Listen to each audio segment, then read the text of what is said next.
वो मौसम आ चुका है जब आपको अपने कंघी पर, तौलिए पर, बाथरूम में जिस कुर्सी पर बैठे हो उस पर बाल ही बाल दिखते हैं। क्या आप जानते हैं कि बरसात के मौसम में यानी कि बारिश में आपके बाल क्यों ज्यादा झड़ते हैं यानी कि टूटते हैं? अब आमतौर पर बाल आए दिन टूटते हैं, लेकिन बारिश के मौसम में बाल कुछ ज्यादा ही टूटते हैं। आपने गौर किया होगा कि बारिश के मौसम में बाल टूटने से बचाने वाले शैम्पू और कंडीशनर या अन्य किसी हेयर प्रोडक्ट का विज्ञापन कुछ ज्यादा ही दिखता है हर जगह पर। लेकिन कारण क्या है बरसात में हेयर फॉल का, आपको बताएंगे आज के एपिसोड में। उससे पहले नमस्कार, मेरा नाम है शांभवी शर्मा। आप जनता जंक्शन का स्पेशल सेगमेंट क्या आप जानते हैं देख रहे हैं। कभी खाने की प्लेट में बाल दिख गया तो कई लोग खाना नहीं खाते हैं। वहीं अगर किसी रेस्टोरेंट में गए और ऐसा हो जाए तब तो बवाल मच जाता है। कई लोग पूरी की पूरी प्लेट ही वापस कर देते हैं। ज्यादा बाल झड़ने से कई दफा लोग शर्मिंदा भी हो जाते हैं।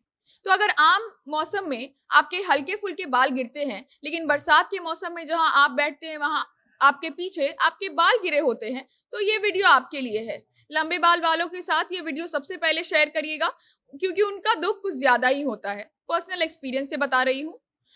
तो एक रिपोर्ट के अनुसार बारिश के मौसम में 90% से अधिक लोगों में आम दिनों से 30% से ज्यादा हेयर फॉल होता है।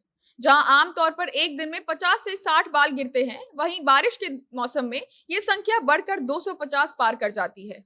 कई हेल्थ एक्सपर्ट्स का ऐसा कहना है कि सही मायने में बारिश के वक्त लोगों को आम दिनों से अलग हेयर केयर रूटीन अपनाना चाहिए, लेकिन ऐसा कोई करता नहीं है। अब आपको कारण समझाते हैं। तो जब गर्मी के बाद बारिश आती है, तो गर्मी की वजह से जितने भी समुद्र हैं, नदियां हैं, झील हैं या फिर वातावरण में मौजूद तरल चीजें हैं, उन सब का पानी भाप बनकर हवा में उड़ता है और फैल भी जाता है। इसी हवा या गैस को उमस भी कहते हैं और अंग्रेजी में ह्यूमिडिटी कहते हैं। जब भाप की हवा हमारे शरीर को छूती है तो वो हमारे शरीर को चिपचिपा बना देती है, और यही भाप बारिश में हमारे बाल के स्कैल्प को भी छूती है। बारिश के पानी में एसिडिक कंटेंट रहता है और वो भाप पाया जाता है जो बाल के लिए हानिकारक माना जाता है। तो बारिश के मौसम में बाल के स्कैल्प जल्दी चिपचिपे हो जाते हैं और ग्रीसी भी हो जाते हैं, जिस कारण लोग बाल ज्यादा धोने लगते हैं। इसी कारण बाल के जो नेचुरल ऑयल है यानी कि बालों की नमी सूख जाती है। नतीजन आपके बाल जड़ से ही कमजोर हो जाते हैं, और कई लोगों को बाल में डैंड्रफ यानी कि रूसी की समस्या भी होने लगती है और फिर बाल ज्यादा झड़ने लगते हैं। जाहिर सी बात है कि बाल ज्यादा झड़ने के कारण लोग परेशान होने लगते हैं और तनाव लेने लगते हैं। फिर क्या है, जो कुछ केमिकल वाले प्रोडक्ट्स विज्ञापन में दिखे उसे खरीद लिया, लेकिन वो सबसे बड़ी गलती होती है। एक तो तनाव के कारण बाल झड़ना बढ़ता है, वो अलग, और दूसरा केमिकल प्रोडक्ट्स जड़ को और कमजोर कर देते हैं। अब ये कारण है बारिश में बाल के झड़ने का, लेकिन बाल की बात करें और कुछ टिप्स ना बताएं तो फिर गलत होगा।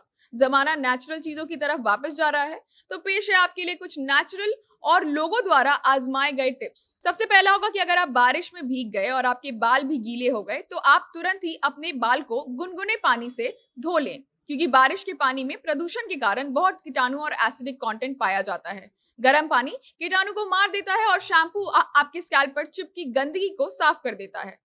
हेयर ड्रायर से परहेज करिए, क्योंकि उसकी वजह से बाल की नमी बरसात में और सूख जाएगी। इसीलिए शैम्पू के बाद बाल को कॉटन के कपड़े से सुखाएं। चूंकि बाल ज्यादा बार धोलेंगे तो जाहिर सी बात है कि नेचुरल ऑयल खत्म हो जाते हैं बाल के। इसीलिए हफ्ते में 2 बार आपके बाल की जड़ों को गर्म तेल से मालिश करें। इससे सिर में खून का संचार या फ्लो बढ़ेगा और बाल स्वस्थ भी रहेंगे और नए बाल भी उगेंगे आपके सिर पर। बाहर के केमिकल प्रोडक्ट्स पर भरोसा ना करके घर में आप कुछ नेचुरल पैक भी बना सकते हैं, जिसमें आप एलोवेरा, नींबू जैसी चीजें मिलाकर शैम्पू करने के पहले उसे अपने बाल पर लगा सकते हैं। ये वो प्राकृतिक चीजें हैं जिससे आपके बाल को नमी मिलेगी और जो कीटाणु है वो भी मर जाएंगे। आपके पास भी कोई ट्राइड नुस्खे हैं तो कमेंट बॉक्स कर हमें भी बताइए और लोगों को भी बताइए। अभी के लिए इजाजत दीजिए, कल फिर हाजिर होंगे एक नई जानकारी के साथ। आप हमें फेसबुक पर देख रहे हैं तो पेज को लाइक करें, यूट्यूब पर देख रहे हैं तो चैनल को सब्सक्राइब करें। कैमरा विशाल संभाल रहे थे, आप जनता जंक्शन देख रहे थे। बहुत बहुत धन्यवाद।